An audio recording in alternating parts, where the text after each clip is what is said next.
Okay, so I worked at American Airlines. Anybody heard of them? Okay. And a gentleman comes in to check in, and he tells me he wants to go to Liberia. I said, great, let me check you in, sir. So I went into the computer, I pulled up the database information, I asked for his passport. I said, oh, looks like the country of Liberia requires a visa. As he has got a U.S. passport. And then he said, I don't need a visa. I said, sir, you do. He said, I don't. I said, you do. He said, I don't. He said, I go there every month. I don't need a visa.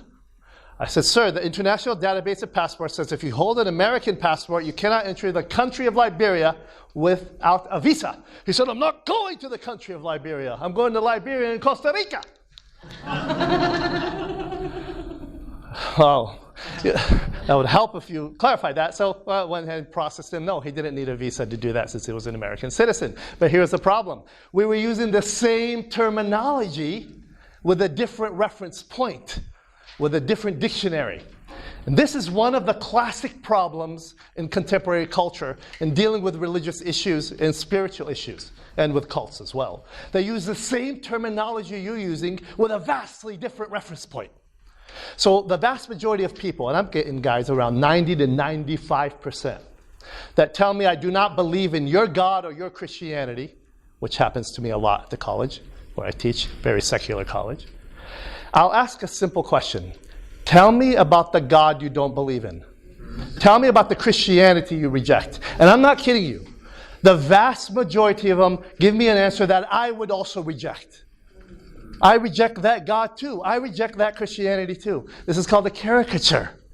That's the problem of trying to bridge the gap between what's in the mind of the unbeliever or the mind of those who reject and what you think. That's why it is so important to ask questions. My brother Henrik mentioned the book Tactics by Gregory Koukl. One of the most important things he mentioned in the book Tactics was to ask the simple question, what do you mean by that? So when I'm at a bus stop and I'm waiting and somebody tells me I believe in God, well, me too, high five. Hold on a minute. What God do you believe in? Now I might get myself in trouble by asking that question, but it's important to clarify what do you mean by what you say, especially regarding such volatile issues and such life-changing issues as the spiritual. So in dealing with this talk today, I'll be giving you 3 strategies that made a difference in my life. Where I was teaching for the last 15 years, that have been effective in some measure. Of course, there's always exceptions. But overall, these have been helping me, and I hope, by the grace of God, they'll help you. And we'll learn from each other as we move on. Now, we live in a world of weapons of mass distraction. Facebook and Google and Twitter and Instagram and these others, I don't even know what they are. They distract us, that fill our lives up, whether they're sports, TV, the sports scene or the bar scene for some young people. Even education can be a form of distraction. We need to be able to cut through that and use it to our advantage. And many great Christian writers and thinkers are using the social media medium to do that. Are you? Are you engaging in the world in that realm? Use the distractions to your advantage. I try to, and with some degree of success. Aldous Huxley told us that we have an infinite appetite for distractions. And Pascal said, one of the main problems man has is that he does not know how to sit quietly in his own room. If you haven't read Pascal, I strongly recommend him. And as I'm going through this, what I'll be talking about is a lot of the things that Christian scholars and thinkers of the past, people that we stand on their shoulders, have talked about. Great thinkers. One of the most prominent books in movers and shakers in the field is Neuber's book, Christ in Culture. If you haven't read this piece of literature, I strongly recommend you do. Almost every culture shaker and maker in the Christian world who's trying to make a difference and writing about it has referenced this book in one form or another. What he does there is break down 4 or 5 different ways that we can engage culture, or Christians have engaged culture. One of them is that we can go against culture, and some have done that. Christ and Christians against culture. Another form that we could deal with is we could be of the culture itself, kind of like blend in, be one of them. A third option he mentioned is that we can be above the culture, rise up above it. In Illinois, where I live, in the States, and I'm originally from Jordan, there's a place called Zion, Illinois, which is named after the biblical place. If you look into the research behind that, many Christians have tried to break away from the world to create their own little Zion. What ends up happening is we recognize something there. There's sin there too. And it boils up there. And it's actually worse sometimes when the people of God do it. Actually, it is worse. There's a Christ above.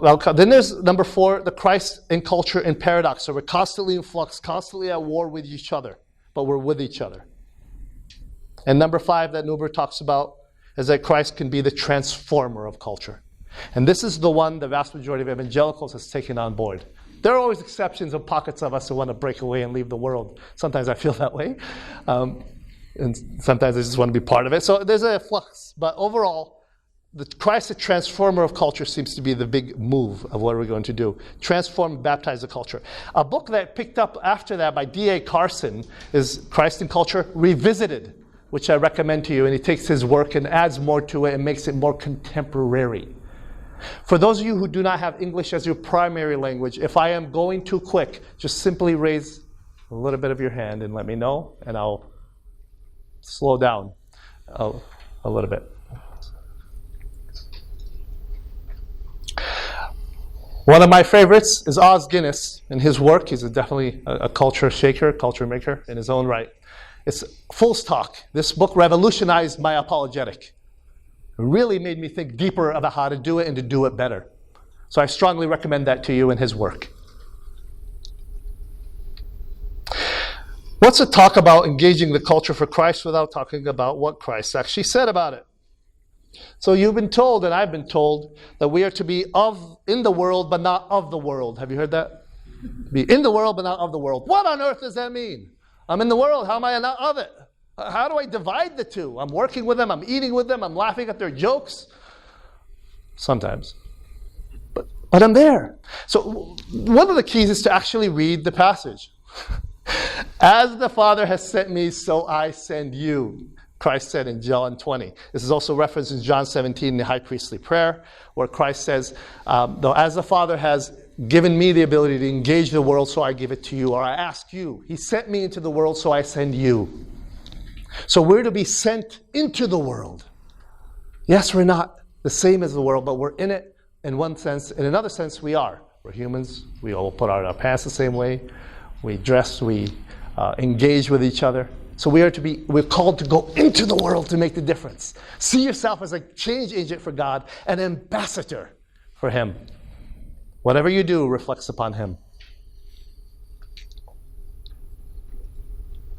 And, sadly, there is no silver bullet. The silver bullet metaphor comes from the Leanthrope mythology, which I'm big on. The silver bullet is supposed to be the one bullet who can kill the werewolf. There's a one bullet, it's a metaphor that goes on. And it's been used in others as well, other genres. But there's no one way to engage culture. And all the great movers and thinkers will tell you that. I mean, come on, take a look at the miracles of Jesus Christ. One day he's spitting on the floor in somebody's eye. Another thing he's saying, go home, your servant's healed. He does a myriad of different ways. There's no one way to do things with the living God. Although there's an umbrella of love and justice and peace and ethics we can follow. But there's not one way. But there are different methods that have worked for some of us so we can help with others. And that's what I'm presenting to you today. So strategy number 1 is sit at the table. What do I mean by that? Well, I'll be using the metaphor of the table throughout this talk. Sit at the table is get a seat at the table of the movers and shakers in your world, in your culture, in your city. Who is making the decisions? Who's presenting the options of what to put on television, of what to teach in the public school, of what parade to allow in town, of what to have at the next beach party? Who's making those decisions? Why are you sitting by and complaining about it? Get on the scene. Join the people who are making these decisions. Be part of the decision making. Do it as an ambassador so your light can shine and make a difference and transform that part of the world. How do you get a seat at the table? You get a seat at the table by presenting yourself as somebody who is full of integrity. If you're going to work with the engineers, you need to get an engineering degree. You need to get licensed. You need to understand how that works and to do it well. One of my friends works in heating and air conditioning. And when he goes into a house, he does his work, and sometimes he stays an extra 2 hours to make sure he does it in the absolute best way he's done, because he's representing Jesus Christ. And when he leaves, they know that his work is exemplary. And now when he speaks about spiritual things, they listen rather than, why is my heater leaking? You forgot that piece. So the work you do sends a message to those around you. I am qualified to do this, whether I'm going to work with the government or work with a university, whether I'm going to write a book or whether I'm going to ride a bike. Am I going to do it to the best of my ability, to the glory of God, so I can get a seat at the table? And when they try to reject me, it will not be because of my scholarship or the quality of my work or the things I said or the things I did. It will be because of the message itself. Get a seat at the table. That's strategy number 1. And when you do this, keep in mind that you don't do it to convert people, although there are some disagreements among what actually that means. But are we after converting the world? Well, yeah, I want them to convert. But in another sense, I don't. In one sense, I want to love them whether they convert or not. Why? Well, there's a theological reason, and here it is. It comes from guess who? The Lord himself, who said, no man can come to me unless the Father draws him. And one of the scholars told me that the word actually in Greek is drags him to me. And get this is really nice, awesome. I will raise him up at the last day. So all of us who hope in Christ, one day we will also be raised. So that when I'm reaching the world, I'm not trying to convert them because I can't do it anyway. No matter how much I preach and talk and sing. And people say apologetics doesn't convert people. Well, neither does your love. Nothing else does. Guess who converts? Him. He converts people. God converts people. He's the one who softens the heart. All you are is the instrument in his hand. So we propose, we don't impose the message. So I got a privilege to teach at Oxford University, and I still do it periodically. I'm on the extended staff. And one of my students in my philosophy of religion course was named Pauline. She started the course when she was 70 years old. Extreme skeptic, very atheistic, but brilliant. I mean, she read more books than some of the Library of Congress, it seems. She knew everything about every major topic that we talked about and did circles around me. But we kept in touch after the class. And over again, she would send me these long exposés of objections, and I'd do my best to respond. And sometimes it satisfied, sometimes it didn't. You've been there. And there are times to shake the dust off your feet and walk away, but other times you stay in the fire. And then for her, I stayed, because she seemed genuinely interested and kept coming after me. So after a while, she told me, Professor Khaldoun, are you trying to convert me? Are you trying to convert me? Of course, she was British. I said, no. I'm trying to love you. She stopped and said, okay, let's continue this then. So we did.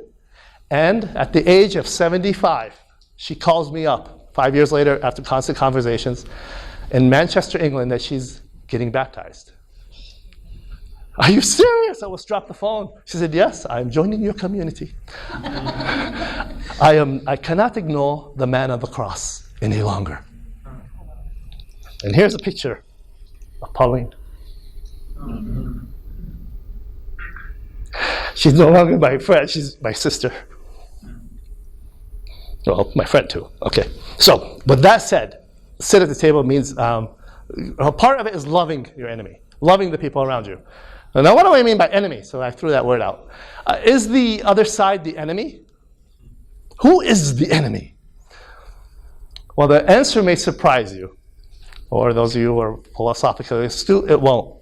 But it's not necessarily the guy on the other side of the table. It's not necessarily those who are propagating these ridiculous agendas in culture. that are bringing us down and further closer to the gates of ethical hell. Their problem. It's not the demons and the demonic. It's something else. I'll talk about that as we move on. So here are some more examples of how this actually works of getting at the table. Has anybody ever seen the great docudrama called The Bible? It's the most watched documentary in history. Did you know that?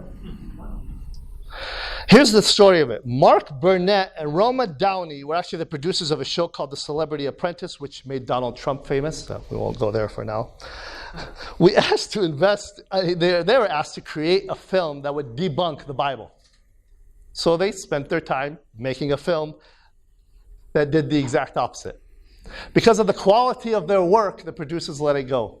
And it did. It was number 2 on Amazon's bestseller list in the world with over 100 million views. They used it to transform their culture. And it's doing it little by little. And they sat at the table to do it. Another example is the king. This is from my country. I'm a dual citizen in Jordan. King Hussein, who died a few years ago, what he would do is something amazing that you don't hear happening here. The Secret Service will have a fit if this happens. What he'd do is try to escape from his own Secret Service and go into the city. He'd change his hair gear, he'd put another gear on, and he'd walk up and ask for coffee and ask, tell me about the politics. Tell me about the king. Tell me about how things work. He'd dress up like a poor man and walk into a hospital and ask for aid. He'd walk up to the people selling hummus on the side of the road and ask them how the tax system is for them. And of course, finally, the Secret Service would freak out when he'd disappear and go after him. The BBC called him the king of disguises. His son, Abdullah, tries to do that a little bit to mimic his father today in Jordan.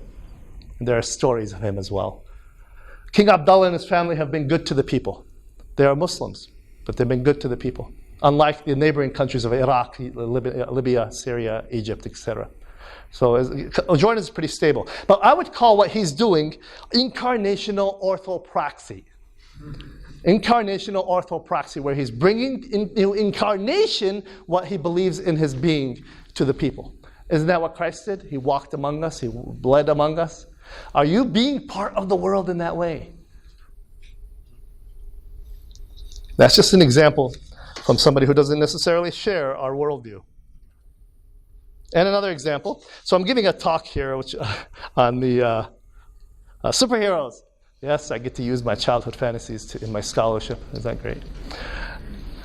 Daredevil. So I watched the series Daredevil, and then I wrote about it on my blog. My website is logicallyfaithful.com. And get this, the very next day I get an invitation in Manhattan, New York with the producers of the show. And I went there, of course, flew out. And I was on the panel discussion talking about how we can redeem, get this, culture with the arts. And I was the token philosopher there. I was trying to make a difference by speaking the words of Christ, not compromising them, but doing it with wisdom and respect of those around who are actually trying to make a living in what they're doing and try to do it right. They're trying to do it right. Some of them not, but those others were. That's just another example for you of engaging and sitting at a table. If you're interested, that's a clip from the show when we were on the panel discussion. Of course, you could tell me I'm the one with the lacking follicles there.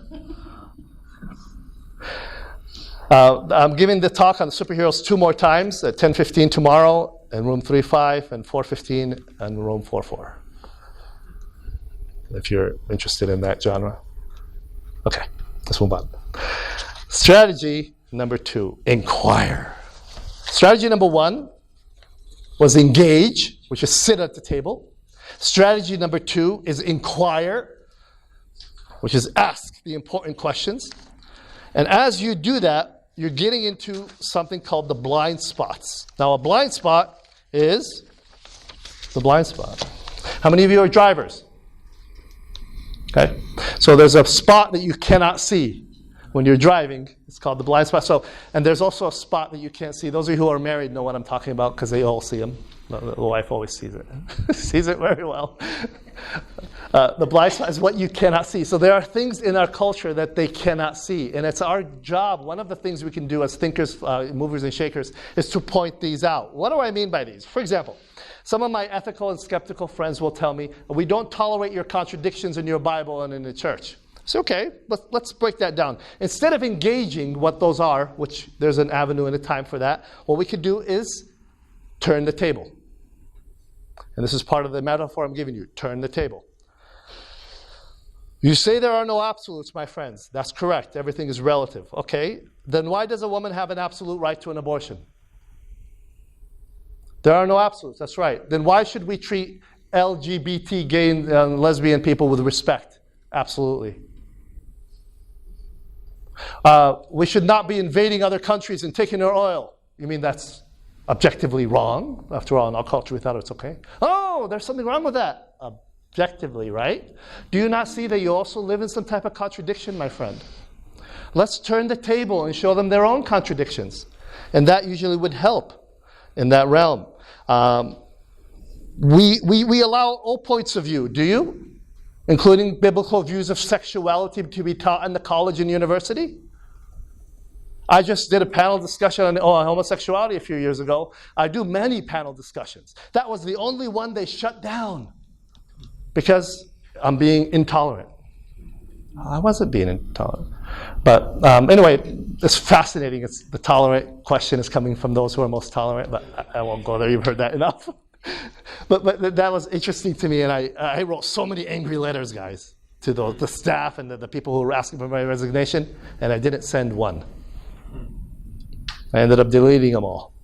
Because once I calmed down, this is not the way to be an ambassador. No, it's not. There are times to write and engage people, turn the tables in the temple. There are times to do it. For me, in that time, it wasn't right. So recognize and point out to our friends there are contradictions in what you're saying. One of my colleagues at the college wrote me a letter regarding what happened in Orlando, Florida last year. The worst mass killing in the history of the United States was in a nightclub, a gay nightclub. Over 50 men were executed, some at close range. And he wrote me an email saying, since you are a homophobe, that's a subject, by the way, what do you think about the execution of these poor men? Oh, I wrote the angry letter too. Delete. And I thought about it. I wrote back, well, let me ask you this, I asked him. Since you are a Christianophobe, what do you think about the killing of ISIS? The ISIS executing people, since you are part of that, since you are an enabler of that, right? No, of course not. Then is it fair to call me these sophomoric, high schoolish names to blame me for the execution of those? That's not fair, is it, brother? So we had an interesting conversation after that. There are a lot of blind spots in culture. Point them out. But do it, of course, with wisdom. So what you do is you turn the table. And then, of course, the scriptures again tell us to be wise in the way toward outsiders. Make the most of every opportunity. Let your grace in conversation always be filled with grace, seasoned with salt, so that you may know how to answer everyone. What does that mean to be seasoned with salt? It means different things in different cultures. In Jordan, it means going right into their face and talking to them, because we're very confrontational, us Arabs. But you go to other places, or some of the people in the Middle East will tell you that's the case, and some people, they want you to be upfront. But in other places, you can't. They're just not part of their culture. They want you to slowly dance around it, then tell them, right? You've been there? We'll talk about it. Okay, so the grace here is contextual to how your culture interacts with that. So the plan is to turn the table. Help them see what they do not want to see. One of the greatest examples in all of literature of how this is done is King David and Nathan, the prophet. So, King David takes this woman who is not his, impregnates her. Does he do it willfully? Does she do it willfully? He could have raped her. We don't know. Sends her back home. She sends a letter saying, Dear King David, I'm pregnant, side B. What does David do? Own up? No. Orders the execution of her husband, and including the other men on the front of the firing line. If you read what Joab did, his commander, he had other men killed with him. And then he covers it up, and then tries to marry her as if anybody else didn't know what happened. Then the text says these haunting words. What David did displeased the Lord. But God waited over 9 months, 8 months actually. We don't know exactly. It was about 9 months, about a year later. Nathan shows up at the palace and says to David, David, you're condemned. No. He does something brilliant. He tells David a story about something in David's past, because David was a shepherd. There was a poor man with one lamb who ate from his plate and slept in the bed with his kids. It was like a child to him. And then next to him lived a rich man who had multiple lambs, who had a guest for the evening. He went to the poor man, stole his lamb, and killed it. Tell me, O king, what should be done to that man? David rises from his throne and says, that man deserves to die. And Nathan looks at him and says the most infamous words in all the scriptures. You are that man.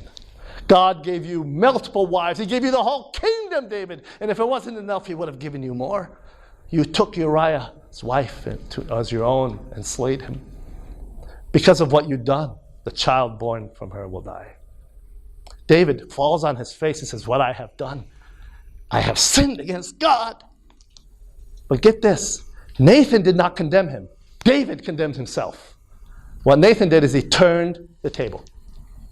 Turn the table. Let them do it. Why tell the person that he's committing all these crimes and homosexual problems or promiscuity or whatever it is he's doing? Is it really our place even to do that? In some cases it is. In others, let them do it themselves. Another example. Many of you have gotten into these discussions on abortion, of course. I'm walking down the street close to Michigan Avenue in Chicago. If you haven't been, you got to visit. It's beautiful.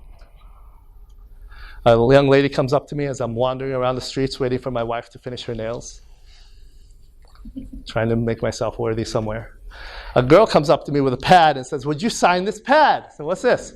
This is a petition to help Planned Parenthood continue doing what they can to help women's health. And if you don't know, Planned Parenthood is the #1 provider of abortions in the world, not just the U.S. So I asked her, well, what about the issue of abortion? So what about it? I mean, that's only something we do on the side. That's not the major issue. Well, that's one of the reasons the Republicans were trying to shut that down. I said, yes. And let me ask you, I said, what do you think about abortion? She said, well, I don't personally agree with it, but I don't want to impose my views on others. And we've heard that over and over again. It's almost a mantra. So I asked, why are you against abortion? And she said, because it's a killing of an innocent child. I'm not going to be part of that. Let me ask you this. Why are you outside here with a petition telling other people to sign this so you can execute innocent, inhuman children? She said, I don't do that. I never said that. Actually, you did. I'm just using your own words. She said, I never thought about that. You never think about it. Anyway, she said, I just got to get this signed. I'm doing this for my classes. So, well, let's talk about the lives the lives involved here, including your own. Isn't there something else you could do with your time since you don't actually believe this? You said it. I didn't. Turn the tables. Turn the tables. That was strategy number 2, which is inquire. All right, let's go to the final one. Edify. That's the final strategy. This is reach across the table. So the first strategy is sit at the table. The second strategy is turn the table. Don't flip the table on them. I used to write to flip them. Let me show you what you're wrong, you idiot. No, that doesn't work too well. So you turn the table. And then strategy number 3 is reach across the table. Reach across the table. How do you do it? Well, that's the part of love where I give you the example of my friend Pauline. So many people today have sprouted this mantra. Heard this before? I am spiritual, not religious. At least they're not saying I'm not religious or spiritual. That would be a little bit of a problem. So they're saying that they embrace some kind of transcendence. There's something beyond myself. It may be type of Oprah type of religion of New Age, whatever it is in that sense. But what do you do with these types of people in reaching across the table with them? They're more, they're open in one sense and closed in another. So you have to gauge how you're going to deal with them. So this type of person, which I found a lot among the students in my college, is you ask questions. What's the difference between the two?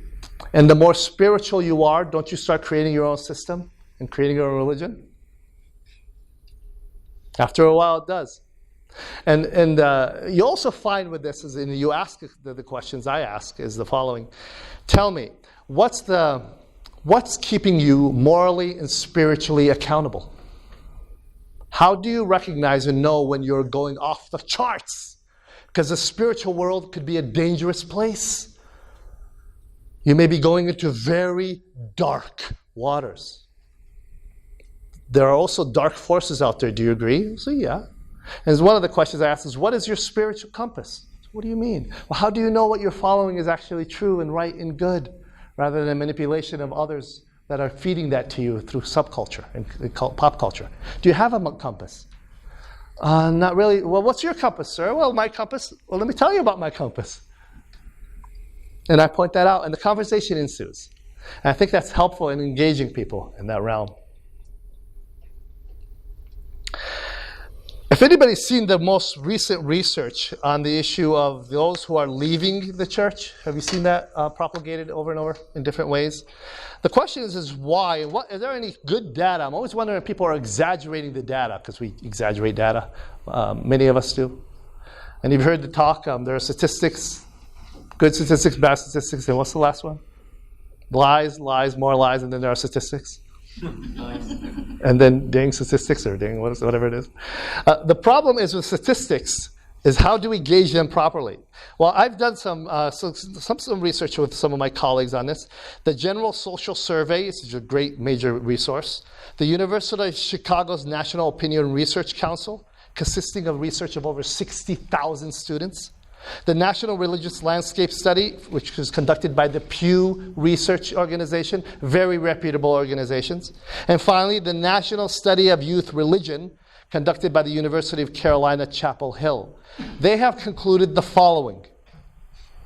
Fully 1/3 of Christians, those are committed ones, 36% agree. I don't feel that I can ask my most pressing life questions in the church. They concluded that unresolved doubt and unanswered questions about Christianity are the key factors in the movement and why so many people are away from Christ. And thus, our research strongly indicates the neglect of apologetics as a root cause of decline in Christianity. This is coming from the Pew Research, General Social Survey, University of Chicago National Survey Research, the Religious Landscape Study, and National Study of Youth and Religion. And here are some of the top reasons given that they have a hard time problem or processing. Number one was the Bible. The problems with the Bible, does it make sense, etc., questions about it. Number two was the existence of God, and number three is creation. Mostly that dealt with the issue of evolution and creation and science and religion, which is a whole avenue that we could get into to provide a rational defense to those who are listening. By the way, let me pause here for a moment. One of our favorite verses as apologists is 1 Peter 3:15, right? Yes, thank you, Janet. Always set apart Christ as Lord in your heart, being ready to prepare and give a defense for the hope that is within you, but do this with gentleness and respect. But there's another part of that verse. We don't usually quote it. To those who ask. So I'm in Romania, in the mall, walking around, waiting for my wife again. I don't know what else she's doing. And this lady comes up to me and wants to sell me nail shiner, the one that shines nails. And she recognizes by my accent that I'm American, Jordanian, whatever it is. And she says, no, you have to buy this. I don't need a nail shiner. No, she goes on and on about why I need a nail shiner. I'll tell you, it's about 15 minutes of trying to get away from the nail shiner as much as I can. So I finally escaped. But many of us sometimes try to give reasons for the hope around us to people who are just not asking. They're not asking. So why waste your time? They may not be ready spiritually at that time in their life to receive what you're telling them. Maybe somebody else will come along and do that. This is, of course, different than evangelism. Apologetics and evangelism, they overlap, but they're different. Evangelism has its place. But the text is to those who ask. I remember going around as a young apologist, giving reasons to everyone who has a question, but they weren't asking. So those who ask, the field is ready. Keep your eyes open for that ready field. So in conclusion, the best way to reach across the table is to love. It sounds like a cliche. We've heard it over and over again as an epitaph. Love, love, love. What do you mean by love? Love, love, love, love. Okay. Now, what I mean by love is sacrificially living out your faith to others, even when it hurts. And sometimes, especially when it hurts. You want to retaliate, don't you? You want to. Where Jesus says, if anybody strikes you in the right cheek, turn to him the other also. Generally, that's been interpreted as crime, as being hit actually in the face. It's not. If I'm hitting you in the face, I'm using my right hand, and it's not hitting you on your right. Jesus says, if somebody strikes you on the left cheek, I'm not hitting you on the left cheek. I'm hitting you on the right cheek, aren't I? So he's not talking about a fist. He's talking about an insult. Do not return an insult in the same way. Love them even when it hurts. Maybe we close with this example. This is from Mary Chaplin's book, Of Whom the World Was Not Worthy. The book told of the suffering of the true church in Yugoslavia. Anybody from that part of the world? Thank you, brother. I thought you were Romanian. Bosnian, excuse me. Bosnia, okay, close by. There's so much wrong with how the church has been used there, which has gone on in the name of Christ for decades there. One day, an evangelist by the name of Jakov arrived in a certain village. He was commiserating with an elderly man named Cimmerian on the tragedies that he had experienced under the, quote, love of Christ. Cimmerian abruptly interrupted him and told him that he had nothing to do with Christianity. He reminded Jakov of the dreadful history of the church, how it was replete with plunder, exploitation, blackmail, and killing of innocent people. My own nephew was killed by them, he said, and abruptly tried to stop any efforts by Jakov of talking about Christ. Those who wear those crosses carry a heavy commission, but their evil designs I cannot ignore. Jakov, looking for an occasion to get Cimmerian to change his line of thinking, said, Cimmerian, can I ask you a question? Suppose I were to steal your coat and put it on and break into a bank. And the police came after me, but couldn't catch me. And the next day, they arrested you because it was your coat. What would you say? I would deny it, Cimmerian said. But we saw your coat, they said. Jakov recognized the analogy and told them in an annoyed way, get out of my house. Jakov continued to return to the village periodically just to befriend Cimmerian, encouraging him with the love of Christ. Finally, one day, Cimmerian asked him, how does one become a Christian? Jakov taught him the simple steps of repentance for sin and trust of Christ Jesus, and gently pointed him to the shepherd of his soul. Cimmerian bent his knee in the soil, and his head bowed, and surrendered his life to Christ. As he rose, wiping his tears, he embraced Jakov and said, thank you for being in my life. And he pointed to the heavens and said, you wear his cloak well. So remember when I asked you what's the enemy? The number one threat against Christianity today is not secularism or liberalism or cultural wearing Christians or Marxists or Darwinists or liberals or conservatives or hawks in the military or even the devil. They're all great threats, but they're not the greatest. No, the greatest threat to Christianity is me. My drive to selfishly replace God by my own desires. Each and every one of us can be an agent for him or for something else. Either in commission of sins, by doing what we ought not to do, or worse, omission, not doing what we ought to do. You, ladies and gentlemen, are the light of the world, but you're also the salt of the earth. Go be that light. Too much salt is merciless. Too much light is blinding. Do it in wisdom. and go be Jesus to people, one life at a time. Thank you.